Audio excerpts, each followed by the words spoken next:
Denis Butyç i shqiton dënim me burgim në kohëgjatë prej 2 vite, në të cilin dënim do t'i llogaritet edhe koha të kaluar në paraburgim nga data 01/05/2025.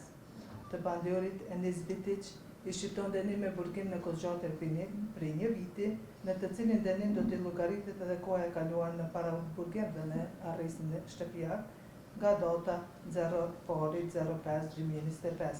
Në mbështetje të neni 366, paragrafin 9.1.2 të kodit të procedurës penale, të pandiorit Denis Butyç interpritet masa e paraburgimit, pasi që kanë pushuar shkaqet ligjore me të cilin e ishte caktuar dhe vazhduar kjo masë. Obligohen të pandiorit i paguajnë shpenzimet të procedurës penale në emër të paushallit gjyqësor shumën prej 100 euro, secilive që të paguajnë ka 100 euro për fondin për kompenzimin e viktimave të krimit. Telefonat e sekuestruara si dhe prova tjera materiale ndaj të pandiorit konfiskohen, pasi që janë mjete për kryerjen e veprës penale.